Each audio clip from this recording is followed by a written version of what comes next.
And to you, good day. My name is Yona. If you say so.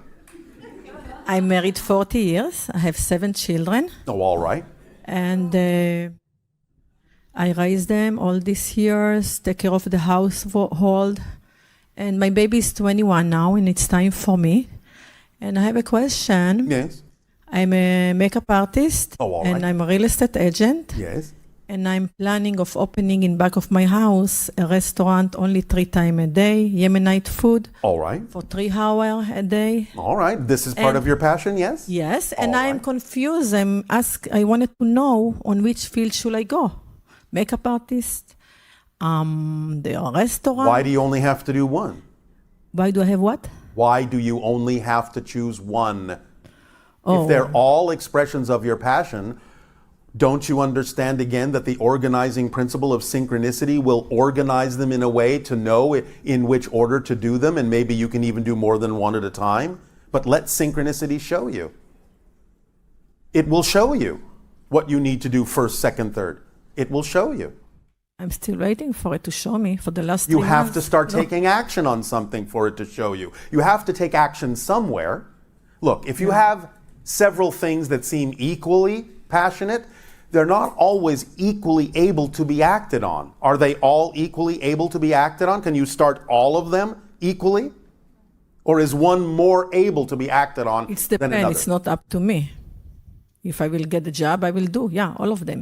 All right. So, as we say, if they all seem equally exciting and they all seem equally capable of being acted on, flip a coin and see which comes up. All right, A, maybe you need a 3-sided coin. B, C, whatever. The thing is, one of 2 things will happen. If you say, all right, A, I'll do this, heads, I'll do that, tails, I'll do that, and maybe something else, if the coin lands on its side, I'll do that. But the idea is, the first thing that might happen when you flip the coin, maybe it'll say A, and you'll go, oh, I really wanted it to say B. Now you know which one has more passion in it. If that doesn't happen and it still seems all equal, then it doesn't matter which one you start first. It's up to you to make that decision. Because again, if it's not the path that you need to start first, synchronicity as the organizing principle will turn you around to the path you actually need to start first. It's the true organizing principle. It will show you what you need to do and what you don't need to do. So start anything, and the situations will evolve to let you know whether keep going or turn around and do something else. Oh, okay. It will show you. Remember I said it's a self-guiding system. That's what we mean. It will guide you. It leaves nothing out, including this is the path over here, not this one, this path. Start this one first. It will guide you. But you have to take action on something in order to find out whether to keep going on it or get turned around to something else. It will show you. Does that help? I see. Thank you. You're welcome. Question number 2. Yes. I get almost every day or the other day, I see 111, 1111. Yes. Those synchronicity numbers let you know that when you see those synchronistic numbers, you're saying you're in the correct state right now. Act from that state. Because those are like road signs. They're like road markers. Right now, you are in alignment with your true self. You're on the right path. Act from that state. That's what it feels like. Bang, at that moment. This is what you really feel like. That's what the number is reflecting to you as a synchronistic marker. Yes? Okay. Thank you very much. Yes, you're welcome. Appreciate it.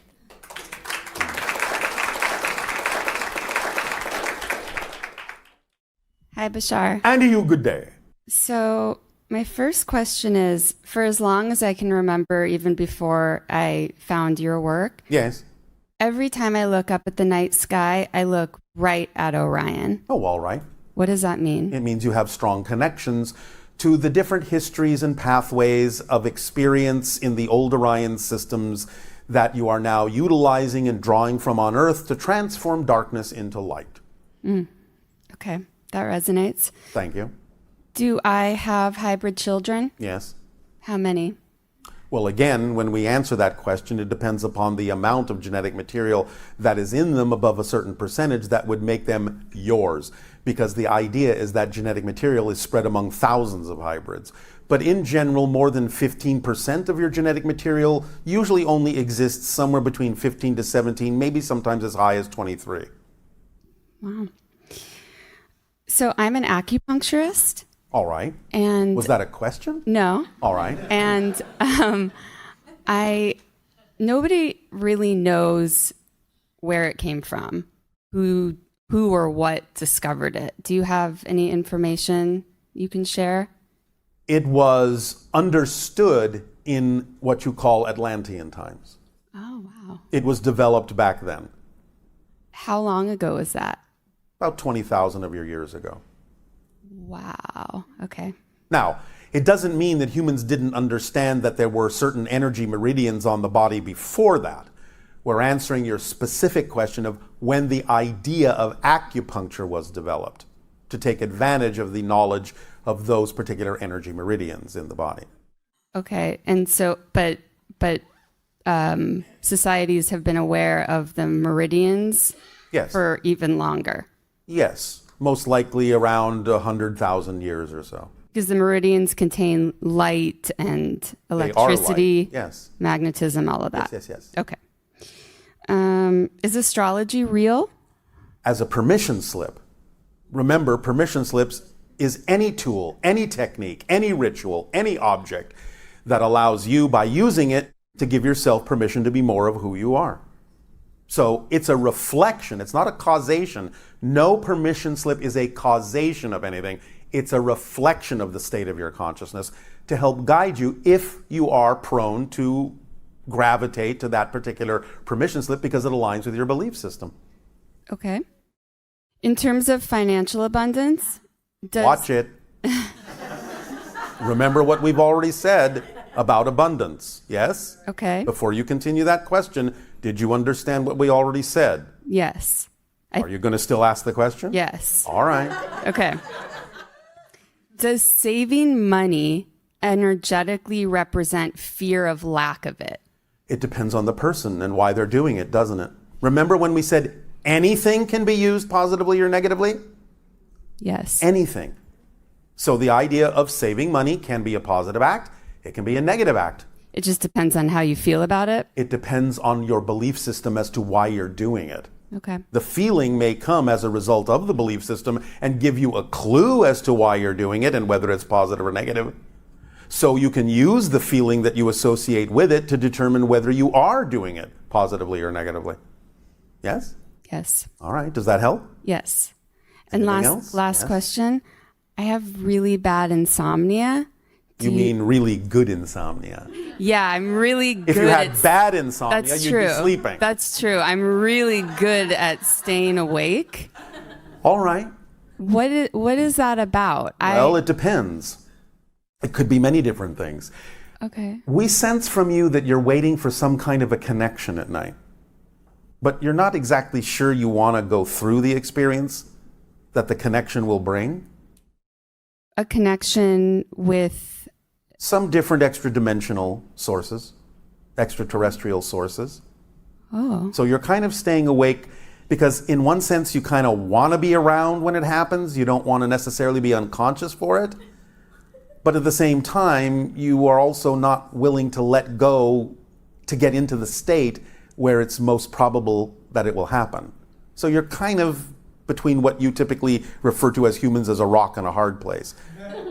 You're kind of putting yourself in a neutral state because you kind of want it to happen this way and don't really want it to happen this way, but you do want it to happen knowing that it will most likely happen this way, but you'd rather it happen this way. Is that making some sense? a little. All right. So what we would suggest is this. Okay.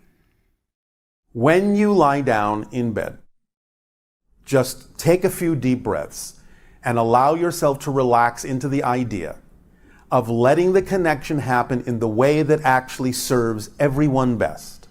Just let it happen that way and allow yourself to get used to the idea that it may change over time and you may become more aware of it in different ways. But let yourself relax into the idea that whatever connections are going to happen for the best possible reasons to serve you and everyone involved.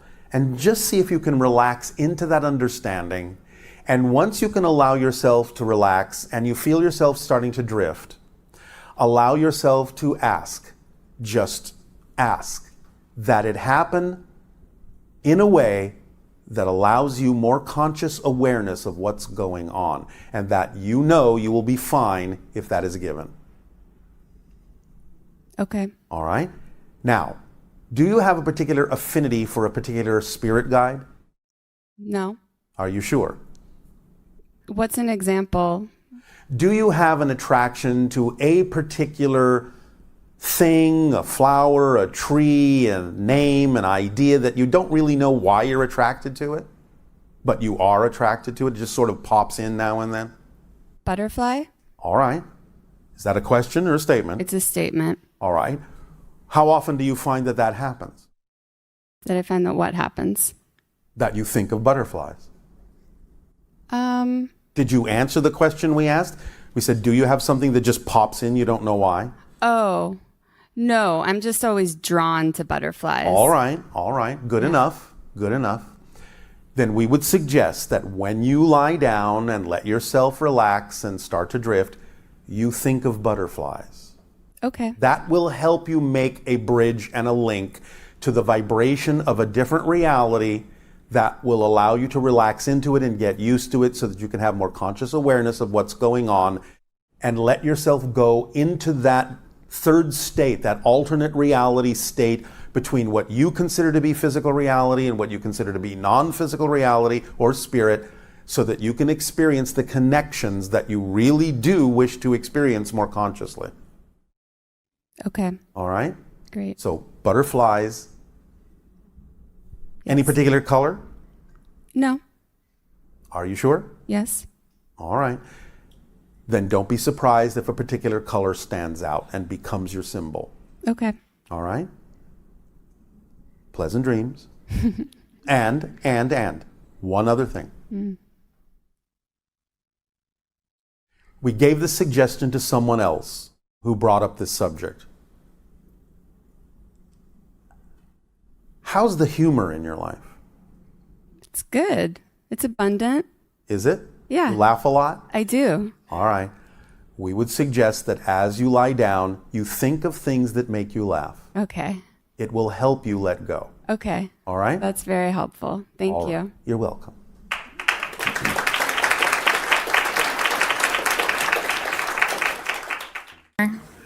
And to you, good day. Speak up so that all may hear what you have to share. Okay, so a couple weeks ago, I had a dream where I looked up and saw a bunch of spaceships. Yes. And one I came down to sometimes me. have that without being asleep because I don't sleep anymore. That's awesome. So one came down to me, and the being that came out, I ran up and gave him a big hug, and I was crying and sobbing, and it felt like I really had missed him. Yes.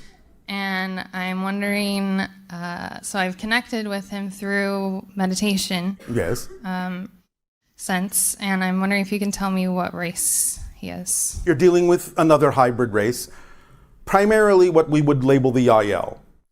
In any such encounters that are going on between you and extraterrestrial beings, you will usually find that you will have at least one counterpart in that society that will be involved in the encounters so that they feel familiar and are a reflection of more of you. So in a sense, it's like meeting another version of yourself. Okay, so he is my counterpart? Yes. Awesome. So in the dream, I got on a ship and went out to space and saw the Earth get really small. So was that physical, or was it? Well, yes and no. You have to understand that many of these encounters actually happen in a slightly shifted version of physical reality that allows you to experience more than you otherwise might in your typical physical reality. So yes, it was physically real, but not in your physical dimension exactly. Okay. Do I have hybrid children? Yes? How many have a significant amount of my DNA? Again, the average is usually about 15 to 17. Okay, so you've mentioned the possibility of hybrid children living on Earth as soon as 2022. Is that still accurate? No. No? Okay. I said the window of open contact is between 2025, 2033, maybe 2040. I did not say the hybrid children would be landing at the beginning. somewhere in there, things will be set up so that they can begin to stay longer and longer and longer on your planet in certain areas that are sequestered and safe for them to acclimate and adapt to your society as your society acclimates to them. But the idea is that some of them have been on your planet and do come to your world from time to time in secret places that are set aside for them so they can practice what it's like being on Earth. Because many things that you take for granted are very alien to them. So they have to learn the idea of how to fit into your society to some degree, although they won't go all the way with it because human society must also adapt to them to some degree as well.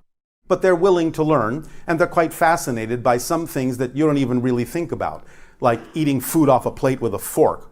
Why? Why not just take the food and put it in your mouth with your hand? So they have a lot of things to sort of learn to fit in a little bit, but they do that on your planet from time to time in houses and apartments that you don't necessarily even know that they happen to be in. They might even be right next door. Wow.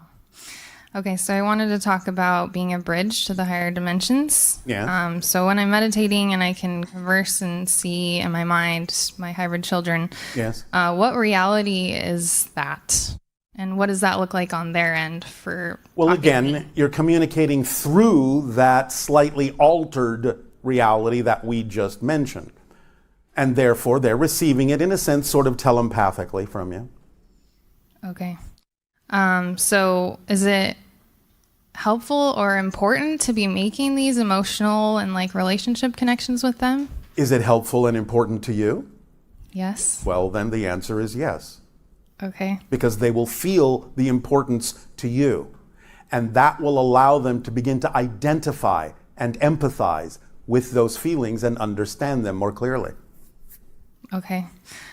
So earlier this week, I had a really powerful meditation where I felt like I was speaking with you. And was that really you, or was No. it just... You're just tapping into the vibration that you recognize as our collective consciousness through your own higher mind. So what you were doing, which is what you're doing right now, was speaking a little bit more clearly to your own higher mind, using us as a filter or a mask to do so. Okay. And what is my vibration? Are you sure you want to know? Because remember, as soon as you ask, it goes down.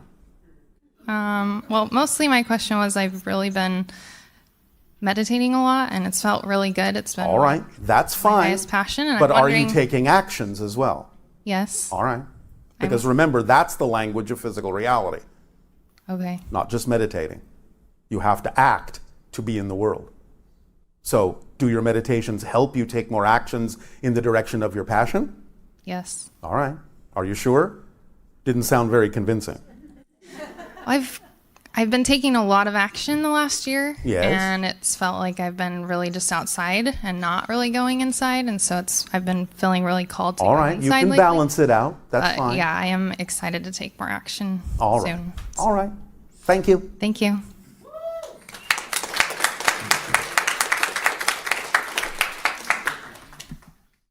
Thank you, beloved Bashar. And good day to you. Good day to you. Speak up, please, so that all may hear you.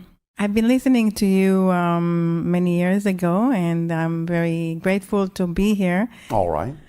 I've been doing a lot of work inwardly for self to grow and to become more of who I am.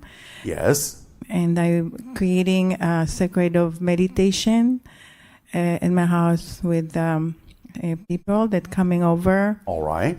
And I do believe with water and air and all the 7 things that you've been provide tonight.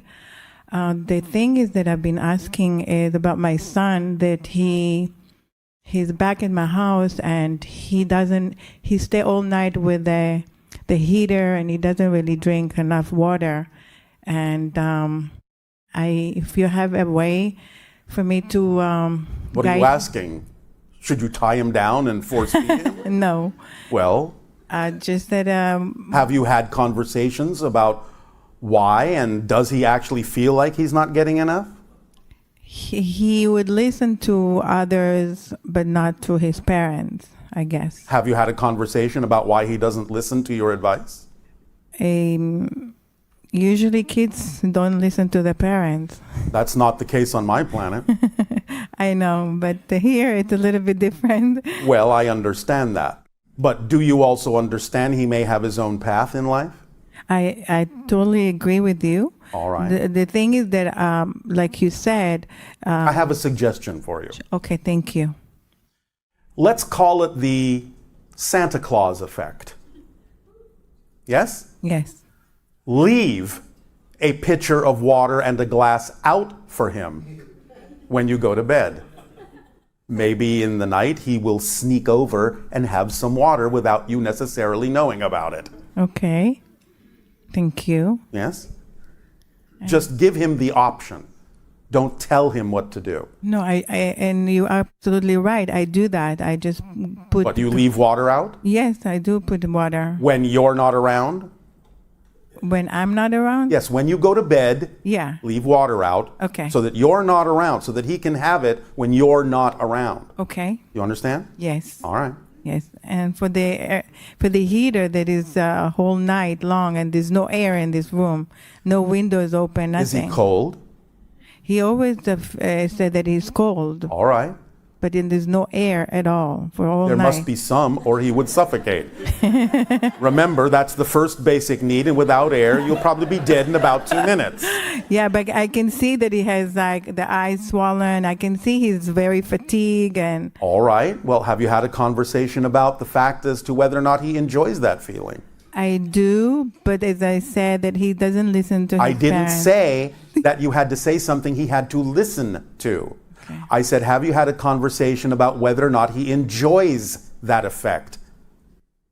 If he's enjoying that, Yes. Ask him. Look, your eyes are kind of puffy and swollen and so on and so forth, and you seem very tired. Do you enjoy that feeling? I'm just curious. okay, I will ask him You that see? for sure. Then it's not about him listening to you. It's about you paying attention and giving him options to respond in the way that he prefers to respond. Okay. Yes? Yes. All right. And again, he doesn't have to answer. Just pose the question.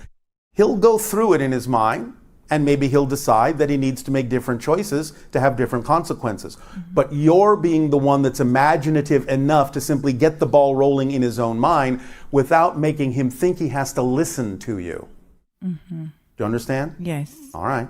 You need to be a little bit more imaginative, and we don't mean this in a negative way, a little bit more sneaky.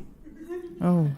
So that you can inspire him to think about things without him feeling that he is being told what to do. Okay. Do you understand? Thank you. You just have to exercise your curiosity. Because again, if that really is his path, if that's something he believes he needs to do, then the only thing coming from you in your unconditional love and support is, well, I'm curious. Do you find that sensation interesting or enjoyable? Or let me know. I'm kind of curious. And then walk away. You don't even have to finish the conversation.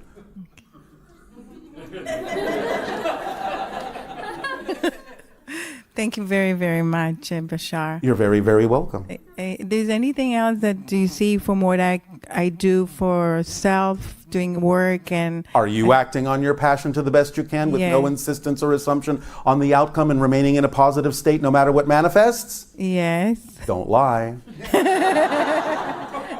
I didn't hear the whole question, but I understand. All right. Then that's just my curious question. So you can go think about it. I will. Thank you. Thank you very, very much, Bashar. I'll say good day to you this day of your time. How are you all? All right. Thank you. We are engaging in this transmission this day of your time to discuss the principles, concepts, ideas that you have just listened to in this particular collective work that you have labeled on your planet the secret. We recognize that many of you have listened to this work. Many more will be listening to this work. This, of course, for many of you familiar with us, will contain many ideas and principles that will be familiar to you. Concepts that we have discussed and many other beings have discussed in a variety of ways for many years. Regardless of what might seem to be slight terminological differences, slight variations in presentations, you can sense, if you pay attention, that the principles are identical.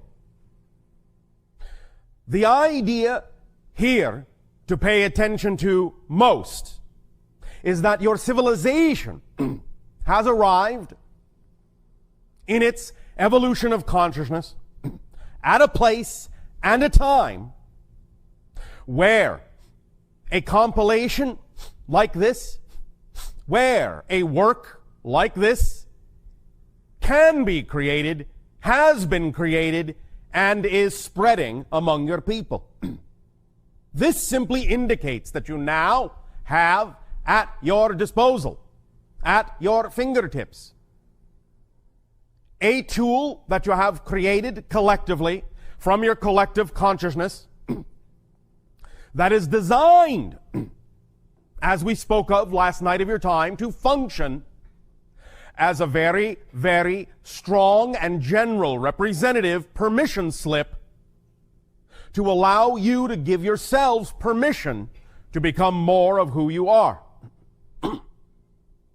In listening to that recording, the idea is to allow yourself to treat it, if you will, as a meditation, and to allow yourself to recognize what is familiar and to lock onto what is not and incorporate those ideas in one overall comprehensive and cohesive arrangement of these concepts that have been being discussed for many years.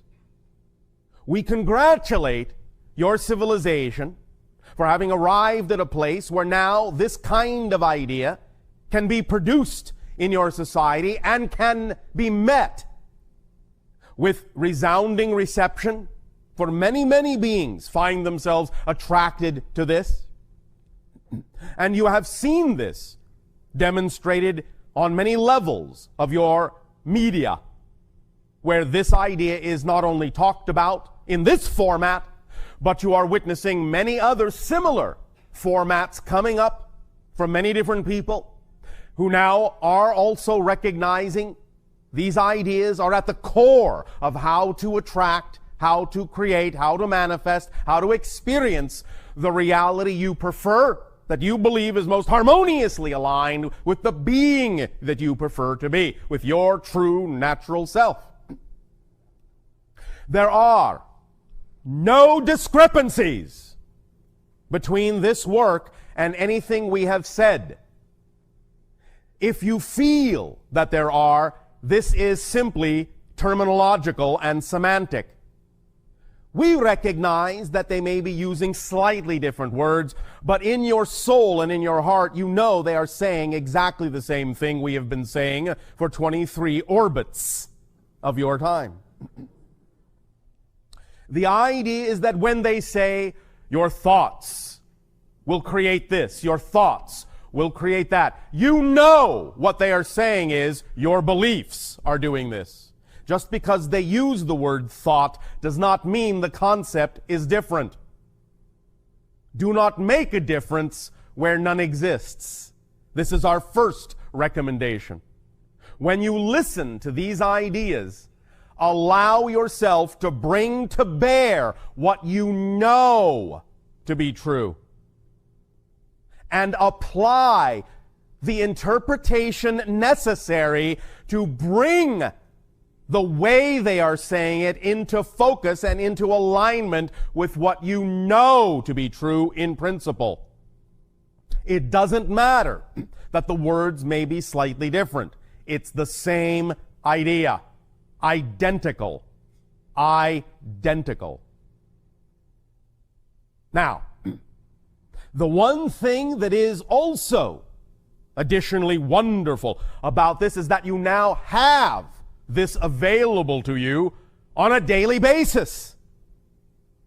And we would suggest that for those of you that may feel that you find it difficult to, quote unquote, maintain a connection with these ideas, we would suggest that you avail yourself of this tool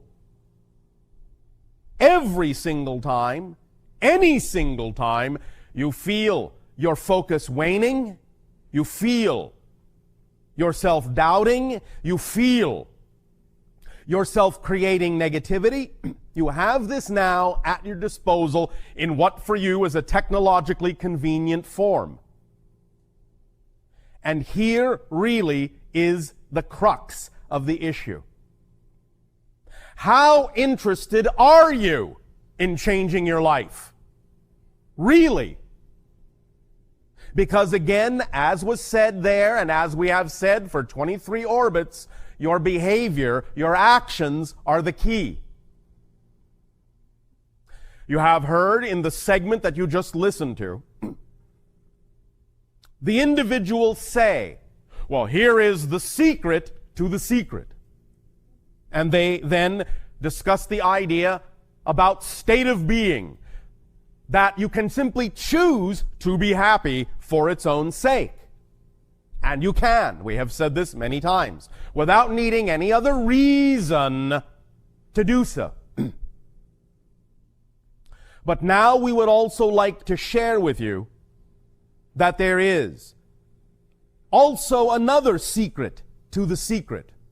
And if you wish, as an addition to what has been said in your recording, I could say then that there is a secret to the secret to the secret.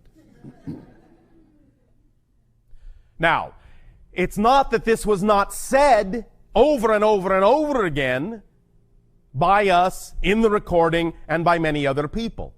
But it was said in ways that may not allow you to recognize it for what it is. It was said in general ways. It was said in illustrative ways. It was said in anecdotal ways. But now we are going to tell you very plainly. There is an underlying concept here that many of you may be missing out on because it hasn't been said plainly. Because we understand that because of many of the definitions and belief systems that many of you have been raised with, that some of those definitions may act as a filtering system that will not really allow you to hear clearly what the underlying fundamental concept here is. We know that many of you get it when we say, follow your passion, act on your passion. And when you have heard others say, follow your bliss, act on your excitement, act on your passion, behave as if. We know that you believe you get that much. But at the same time, in many of the discussions we have had with many of you, we also hear the idea of putting your trust in negativity, of doubting yourself, and saying, well, I am doing my best to follow my passion, but it doesn't seem to be working. Well, I'm doing my best to do this, I'm doing my best to do that. Here's the key that we find, in a sense, is lacking from what the energy is that you're attempting to apply when attempting to follow your passion. It's all well and good to recognize that following your passion, when you recognize it, is the thing to do. But what you may not also understand the importance of is that you also, here it is, are you paying attention? The secret to the secret to the secret. Ears open wide. This is going to sound very simple, but it's very important. When you are acting on your passion, you must also be passionate about being passionate, which many of you are not. When you search for your passion, and then you find something, or you recognize the idea of looking around at any given moment for what excites you the most at that moment, and many of you make an attempt, many of you make an application, many of you do an act, there will still be, according to many of your belief systems, those moments when you go back into, when you choose to go back into many of your negative beliefs, many of your negative feelings, many of your negative thoughts, the things you don't prefer. And this is where it is most crucial to remember that you must also be passionate about being passionate in order to really allow your passion to work. And what this simply means is you don't ever give up. You, at any given moment that you feel yourself waning, look around and use your imagination and create for yourself in that moment an action and a behavior that will take you back into your passion. You must, in that sense, exhibit passion in order to create passion. This is how you bootstrap yourself up the vibrational ladder. To put it in another way, you have heard us say, you have heard them say, when you have a vision, when you have a dream, when you have a picture, when you have a visualization, act it out as best as you can. Do all the things as best as you can to allow yourself to create the frequency of the reality you prefer, even if it isn't literally, physically manifesting yet. This is the willingness to be passionate about being passionate, instead of choosing to feel the idea of the inertia tugging at you from the beliefs you don't prefer. The willingness to act differently regardless of the recognition that you have those beliefs. For example, when you see someone who is truly driven, truly passionate about something, about some career, about some reality, about some idea, you literally see that they are hungry for this manifestation. They are driven. They are obsessed with it. The idea is to become obsessed about being obsessed. To do the things themselves for their own sake of creating passion that will then allow you the opportunity to take that and create the vibrational state necessary to attract what you prefer. So, as we said, here's an example. You have now at your disposal, as we said, this tool called The Secret and many other tools. Doesn't have to be this, but it's readily available to you all in a very convenient form, so it can be this.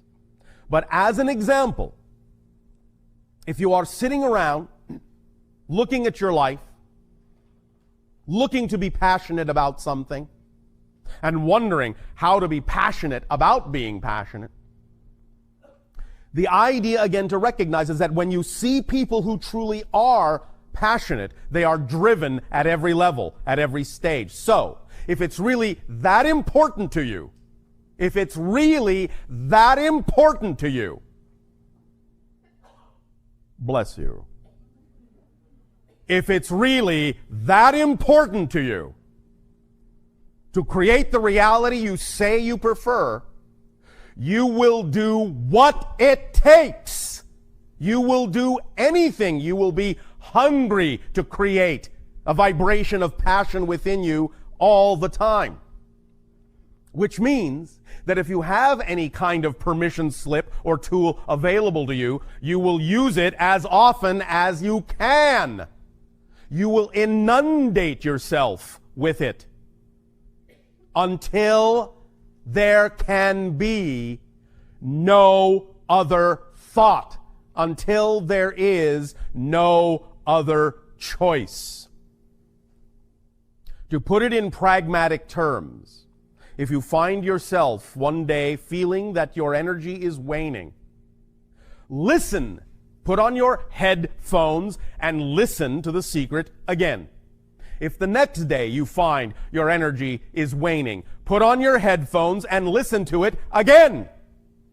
And again, and again, and again, and again, and again, and again, and again, until you get it. Until it sinks in, until it becomes second nature, until it becomes your first thought, until you don't think any other way. Inundate, immerse yourself in all the things that are of that nature, to the exclusion of all other techniques, all other offerings, all other tools. If you're really passionate about something, and passionate about being that passionate, you will do what it takes. You will allow yourself to be completely submerged and obsessed with the very idea of creating the state itself that is representative of the reality you prefer. Now, you don't have to do this. It's up to you. But what we are saying here now, and what we will be repeating throughout this particular transmission, is the recognition that whatever stage, whatever level of frequency, whatever level of commitment, whatever level of drive, whatever level of hunger you decide, you choose to have for being passionate, is completely what will determine the level of reflection you get, the level of effect you get. So if you say to yourself, I don't have to listen to that again. I already know it. Still not working for me. I'm still not happy. Still not getting the reality vibration. Still not creating the state of being I want. But I don't have to listen to that again. Then that's the state you will remain in. When you remember a time when you became passionate about something, anything, you couldn't get enough of it. Every day, every waking thought, you ate it, you drank it, you breathed it in.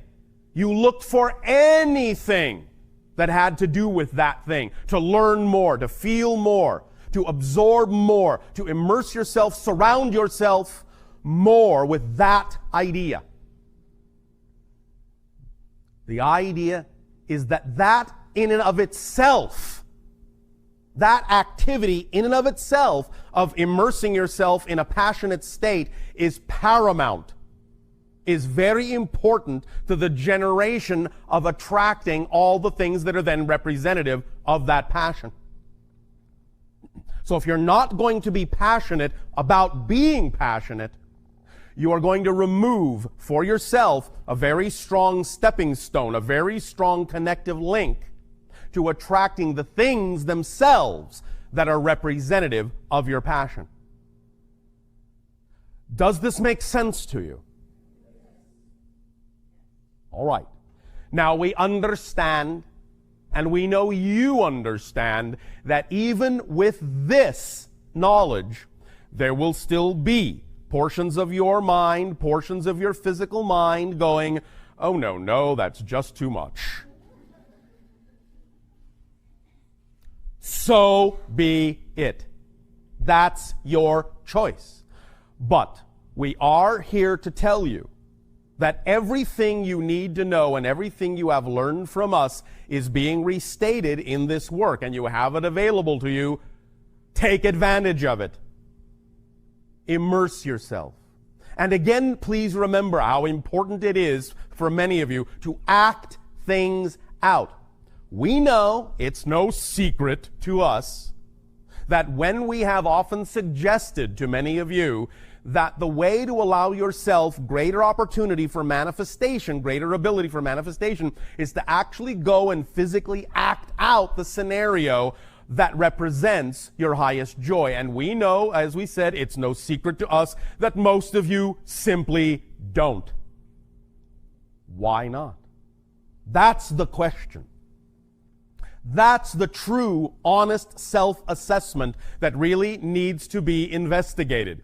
Why not? Because what that simply means is you're not really that passionate about creating that reality. It's not really that important to you. You're not really consumed by it. You're not really obsessed by it. You're not really immersed by it. Why not? That's the question. Why not? That is the most important question you can ask yourself with regard to what you say is your passion. Why am I not more passionate about my passion? Why am I not willing to do the things that everyone says will work? Why not? And that's where you need to come face to face with your own identity, your own physical mind, your own belief systems, your own definitions, your own issues about what it is that you are allowing to define you as a personality. What it is you are choosing to believe in as a personality. Now, you also heard in that recording an idea that we began to discuss last night of your time, and this is the idea of what the job of your physical personality mind actually is and what it isn't. Many of you have been taught to believe that your physical mind is in charge, that it's supposed to control everything and figure out how everything is supposed to happen in order for everything to work. But you heard in the recording, and you heard us say last night of your time, that this is not your job description. Your physical mind is not designed to understand how things happen. It is only designed to perceive how things happened. It is not designed to perceive how things will happen. It is only designed to perceive how things happened. The higher self, that level just above physical reality that is also part of your personal being, is the level of your being that has the ability to understand how things happen. And that's why you heard us say, and the secret say, you don't have to worry, you don't have to focus on how something will come about. There is no way for you to know. It's not within the capacity of your physical mind to know that. It's only within the capacity of your physical mind to see how it did occur, but not how it will occur. The knowledge of how it will occur comes from your higher self, not from your physical mind. As we said last night of your time, again, pay attention, very crucial. The higher self conceives. The physical brain receives. The physical personality mind perceives. The physical personality mind does not conceive of anything. The physical mind is not capable of generating an idea, not one. Not one. Any idea you have ever had has never come from your physical mind. Not one. It can only perceive the result of the idea that was received by the brain from the conception of the higher self. Beginning to understand this relationship will allow you to begin to have a better relationship and an open line of communication with the higher self, and will allow you as physical minds to allow the you that is the higher self to do its job, while the physical mind goes about doing the job it was designed to do, which is to simply focus you in physical reality so that you can perceive and experience the result of what you conceived from the higher self to be representative of your natural truth and joy. So, this knowledge and this understanding and this relationship can allow you to relax and not feel like you have to do so much. It's not your responsibility in that sense as a physical mind to generate these things and figure out how it's all going to happen. As we said last night of your time, we recognize that the physical mind, if it is taught to think it's in charge, can get caught up in the idea of attempting to repeat how something did occur, thinking that what it is perceiving is actually how the next thing needs to occur, when in fact it's not. The idea of attempting to do that will only cause a repetitive cycle, a repetitive loop, that will simply allow you to remain stuck in one particular manifestational level, and it won't advance until you allow yourself to make the leap and let go of how you think it needs to happen and let the higher self show you how it can happen. And then let your physical mind simply perceive how it did happen. So you don't need to carry those bags. You don't need to carry that luggage. It's too heavy. You weren't designed to carry it. If you keep carrying it, you will be exhausted very quickly. You will start dragging. You will say, life is a drag. This doesn't work. I'm not having any fun. Why not? Because you're doing too many jobs. You're not doing the job you were designed to do only. You're also attempting to do the job of the higher self. The higher self is the you that is on the mountaintop, that has the big picture, that has the far view, that can look down at the physical mind in the valley and say, the road is this way. I'm telling you, turn left. I know you think you're supposed to turn right because you think you're in charge, but I'm telling you, turn left. Pay attention, pay attention, pay attention. You don't have to know how turning left is going to get you to where you want to go. I can see that it is because I'm on the mountaintop. You don't need to know. All you need to do is what? Trust me that I'm telling you the truth. Why would I do anything different? I'm you.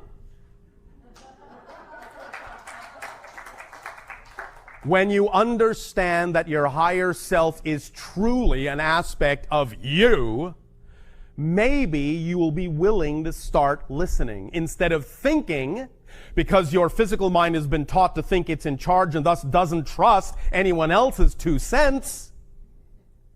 Instead of thinking that your higher self is trying to deceive you, trying to trick you. Can't listen to that guy, that gal. What does he know? What does she know about being down here in the valley? A lot. Because you are also it. And it is also you. What we are simply saying is this is the complete person.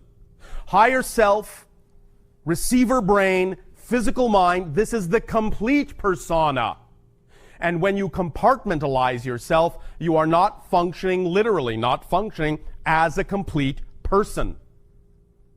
You are shunting responsibility and the load of the job to only one portion of your personality, only one portion of your persona, the physical mind, and expecting it to take up the slack, which it is not designed to do. You're putting too much weight on it, too much emphasis on it, and it's going to wear the physical you down to the point where it won't matter what the higher self says about taking this road or that road. You'll just be too exhausted to move. Just can't do it. Sorry. The idea is that when you allow yourself to let the higher self pick up that slack by doing the job it was designed to do, your load will be lightened. You will be energized. You will be enlightened. You will feel freer. You will feel like you have more energy than you ever imagined possible. You will be able to move in the direction the higher self is suggesting, because you will then not be weighed down by things that you don't have any business carrying with you. And it will make you feel free, and you can run down the road, and that means as soon as you give up the job that isn't yours, things will accelerate. If you think you need to lug all this luggage down the road, it's going to be slow going. When you drop what isn't yours, things will speed up because now you're not carrying extra weight. Things will accelerate.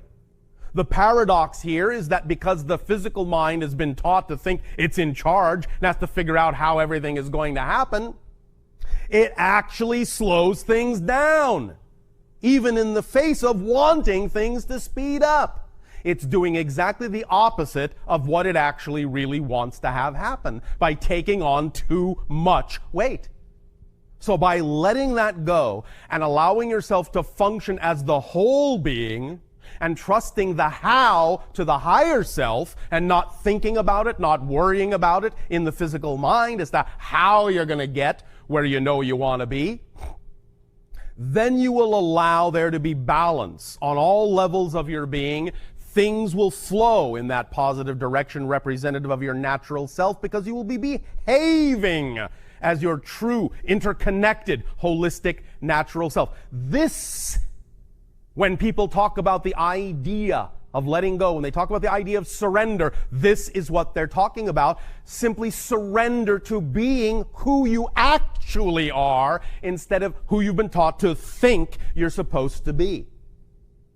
This is what you are now realizing in this new age of transformation on your planet. That you're not alone.